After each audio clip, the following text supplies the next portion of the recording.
गोवंशांचं जतन करून त्यांची तस्करी आणि कत्तल रोखण्यासाठी राज्य शासनाने केंद्राच्या धर्तीवर पावले उचलली आहेत। 1 जून 2024 पर्यंत सर्व पशूंचे इयर टॅगिंग करून त्यांची नोंदणी भारत पशुधन प्रणालीवर करणं शासनानं आता बंधनकारक केलं आहे। त्यानुसार अमरावती जिल्ह्यातील 5,94,000 पशुधनाची इयर टॅगिंग आतापर्यंत करण्यात आलेली आहे। इयर टॅग नसलेल्या पशुधनाची खरेदी विक्री आता बाजार समितीत करता येणार नाहीये। तसेच नैसर्गिक आपत्ती, विजेचा धक्का तसेच वन्य पशुच्या हल्ल्यामुळे पशुधनाचा मृत्यू झाल्यास शासनाकडून नुकसान भरपाई सुद्धा मिळणार नाहीये। टॅगिंगमुळे सर्व पशुधनाचा डाटाबेस तयार होणार आहे। त्यामुळे जनावरांची होणारी तस्करी, अवैध कत्तली आळा बसण्यास मदत होणार आहे। तसेच इयर टॅगिंगमुळे पशुमध्ये पसरणाऱ्या साथीच्या रोगाची माहिती मिळणं शक्य होणार आहे। त्यामुळे सर्व पशुपालकांनी आपल्या जनावरांना इयर टॅगिंग करण्याचं आवाहन पशुसंवर्धन विभागानं केलेलं आहे। पशुसंवर्धन विभागाचा शासनाचा मुख्य उद्देश आहे की शेतकऱ्यांना, पशुपालकांना शासनाच्या विविध सुविधा आणि लाभ हे त्यांना योग्य प्रकारे योग्य पशुला मिळण्यात यावे, त्यासाठी राज्यातील सर्व पशूंची इयर टॅगिंग करण्याबाबतचा शासन निर्णय 27 फेब्रुवारी 2024ला निर्गमित झालेला आहे। त्या शासन निर्णयाच्या अनुषंगाने आपण आपल्या जिल्ह्यामध्ये जनावरांच्या टॅगिंग करण्याची प्रक्रिया मागच्या अनेक दिवसांपासून चालू आहे आणि ती आता पूर्णत्वास आलेली आहे।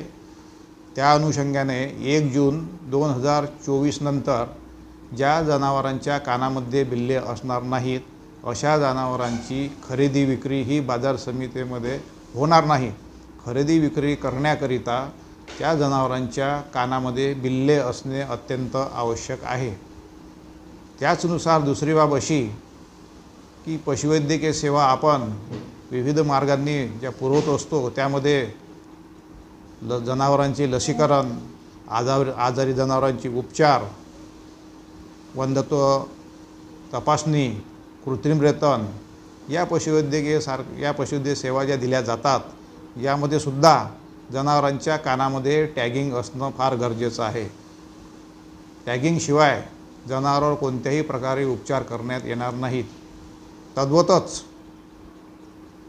जी पशुहानी होते नैसर्गिक आपत्तीमध्ये, त्यामध्ये सुद्धा जर जनावरांच्या कानामध्ये टॅग नसेल तर पशुपालकांना अर्थसहाय्य त्यांना मिळणार नाही।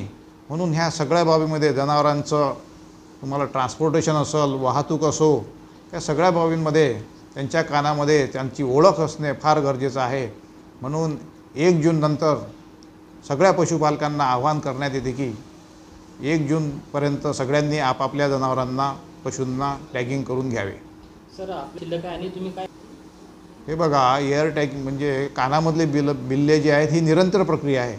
याच्यामध्ये निरंतर जनावरांची खरेदी विक्री, जिल्ह्याच्या बाहेर जाणे, जिल्ह्यामधून आत येणे ही सततची प्रक्रिया आहे।